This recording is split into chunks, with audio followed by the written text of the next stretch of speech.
Here's a Master Fans, welcome back. We are looking at the Frankencomputer. This is the case I pulled out of their recycler, along with a complete new in-box ASRock motherboard. And for a long time, I tried to figure out how to make this thing work. We finally got it up and running in this sort of open case that the glass had been broken. We even straightened out the case a little bit so stuff would fit. And to be perfectly honest, it's a good functioning computer, but it's not an adequate case. It really is just for show, and mostly was a test case just to see if, hey, did any of these components actually work? So what we're going to do is we have that Mustex case in from Temu, which we still don't quite know the quality of, but we're going to find out. We're going to disassemble this machine here, and we're going to take most of these components and put it in that Temu case and just see if that case is any good. Does it give us good performance? And really honestly give this Frankencomputer some purpose again, other than just being a video we once did. So if you're familiar with these Phantom Gaming 4 motherboards, I'm not. I've never been an ASRock purchaser before. I bought a lot of motherboards over the years, but this one just never crossed my list. I'd love to hear from you in the comments. Is this a motherboard that was worth keeping? Am I wasting my time, constantly trying to make use of this? Or is this, maybe a sleeper for gaming or, anything? Again, I built this mostly as a curiosity. It was never really anything more than that. But I do think it's always fun to kind of have a test computer or just something fun to keep around in the lab that is a little more modern. I have plenty of retro tech. Oops, sorry, I bumped the camera there. Plenty of retro tech sitting around, but it's good to have a modern piece just to test some things and have it available for, if I ever find any software secondhand or anything that would be a little more fun to play on a more modern rig. So this one, if you remember, had this MSI graphics card. You see there's a little sticker stuck on it. I thought maybe there was some damage there, but perfectly good graphics card. A lot more modern than some of the ones I've ever used, but this is a GTX 970. Looks like it actually needs a little cleaning. It's still got some dust on it, even though I cleaned it once before, but really nice card. It's heavy, but it's not terribly heavy. So there's no, stress along the connections, as you see with some of these modern graphics cards, but really solid display card. I'd have to look back in the archives to see what the benchmarks were on this system, but I've always been impressed with it. I mean, it definitely has a nice look. It even still had the dust tape on the heatsink there. Probably not great to be running it with that on there, but, didn't seem to impede it at all. And it's got a lot of extra M2, which I have more M2 now than I've ever had before. So it is something that, as I come across stuff in the junkyard with M2 hard drives, then I want to at least I can't talk today, so I don't edit. I like to do things freeform.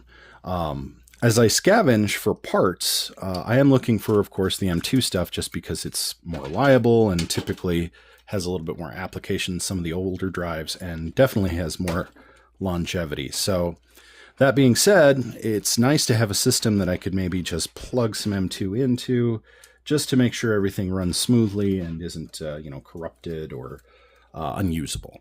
Likewise, I got an M2 hard drive here, or I should say an M2 storage drive. I guess I'm not 100% familiar with the proper nomenclature, but I got it off of Temu, and I'm interested to see if it's any good, because who knows what you're getting when you're ordering stuff off of Temu. But yeah, it looks like other than that, the system is not really overly complicated. That's kind of the nice thing about some of these more modern rigs is, you just kind of dump components in one at a time, and that is all they are, really. Not that any computer is much more different, but no jumper settings. no real overly complicated ways of putting things onto the board other than, the processors have nice heatsink backing and stuff like that. But we've got all the components we need to make this a nice system. We've got lots of RAM for it, so I wanted to give it a shot at having its own nice case. So let's go ahead and get the board out and start taking out the other components. And then this old case, sadly, it's going to go to the way of the recycler. I really don't have any other uses for it. And I actually have a test bench case that I'm going to be using. Also got that from Temu. Keep an eye out for that in future videos.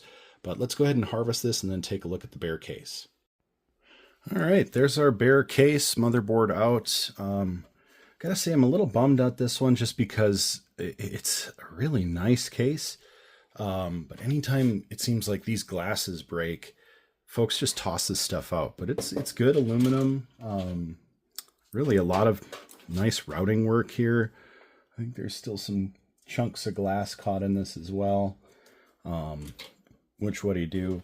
The one thing I am going to purge out of here for sure is all these little risers. I feel like you can never have too many of those sitting around. And now I've got the tools to remove some of these more stubborn ones. But definitely, especially the ones that are just pegs. I mean, these are handy to have as a scrapper and somebody who's pulling stuff out of junkyards that may or may not have any, good components left. It's always nice to have some of these little extra pieces. All right, we're looking at the back side now of the Frankencomputer. Probably seen this before, but we've got the fans pried out on the front side, and we're just going to strip out the components in the back. You may not want these necessarily, but I like these just to have as spares for mounting in case I find a cool case that I really like, but they don't have it, or somebody took their hard drive, and rather than just dismounting the hard drive, they decided I'm just going to take this whole apparatus and unplug it when I recycle my computer, because these are really handy little things. Plus, if you ever wanted to keep the hard drive out just for testing, it can sit on your desk just like that. So always good to have extra components. You never know when you're going to need something. Screws, what have you, always can be kind of handy. One thing you will run into on these in the salvage yard is a lot of them have either been zip tied together for cable management by prior owner or from the factory. So you want a good pair of snips to open these up, or a utility knife or something to cut them. Just be careful. You don't want to cut the cord, of course. But lots of good stuff in here. This power supply is really nice. And then I've got a couple of actually just little splitters in here I put in when I added the extra fans. I'm just going to go ahead and keep those attached here for ease of removal. And this power supply I've tested. I know it's good. And, there's always interesting things to find when you're taking these apart. You may find a cable that you never thought you would need. Trust me, you will find a use for it. But if you're not really scrapping, totally okay to take these to the recycler with everything in them. That's how I get them. A lot of the time they're just sent off for poundage anyway, but I like to strip these down when I return stuff to the recycler, so it's easy to just toss stuff in the bin. This will go into the aluminum bin. I'm keeping all the other components, but dead power supplies, they'll chop the cables, recycle this part, and recycle the cable for the copper. So you can really help out your local salvage yards, your local recycling centers by doing a proper teardown job, but it's not always required, and actually some places prefer to keep it in-house. Okay, so I swear this isn't a paid advertisement, but shout out to Temu. I got this whole collection of little needle nose and snips and stuff off of there for a very, very small amount of money.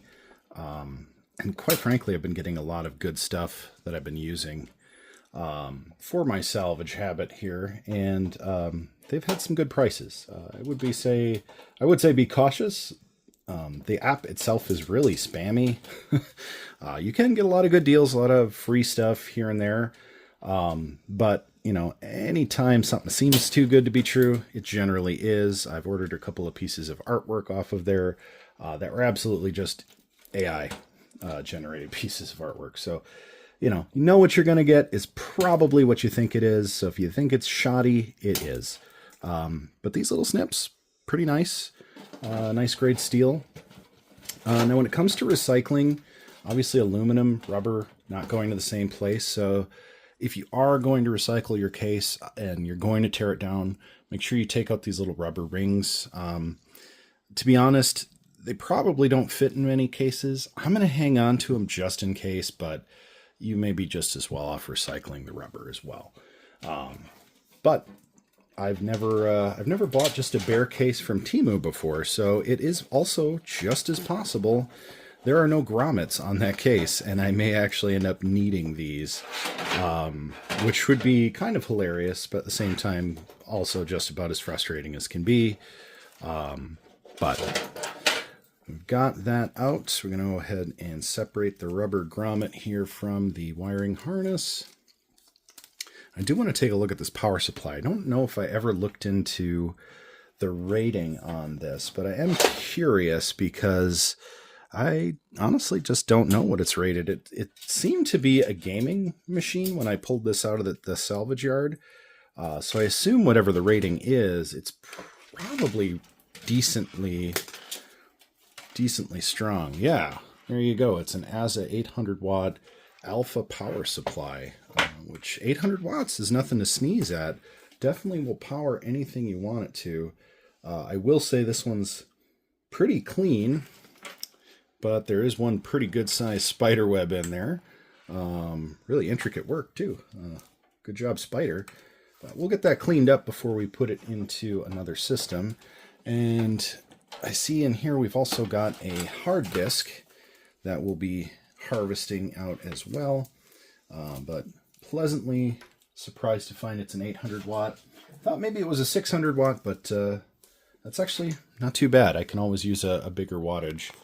But yeah, you can see this hasn't really been cleaned. Even when I first built the Frankencomputer, I did not take anything out of the bottom. Now there is all these control board components here. I don't know if I'm going to be able to separate the control board, but these are handy to have if you want to do like a bench test or something. So I'm going to harvest these as best I can and hopefully get that board out so that way I can use it for future test bench stuff. So let's get the rest of this stripped and get this off to the recycler. Okay, so after a bit of toiling, I wasn't able to save the hard drive tray. I stripped one of the screws and couldn't get it out. I may still try to drill that out, but I figured why waste time. Got my fans back out. I did get that front panel control board, which I'm pretty excited about. That'll be a nice little test bench thing to have. Got the hard drive and both the plastic trays, which are honestly just kind of nice to hold extra hard drives. Got my solid state back out and the other solid state bracket. I did take the feet off. Unfortunately, in the process, I broke the pegs off of one of these, which is neither here nor there because I don't know that I'll ever use these. But how often do you find yourself looking for some rubber feet if you're trying to salvage a case? In my case, pretty frequently. But that's it for this part of the Frankencomputer. We're going to get this into that Mustex case and see what happens next.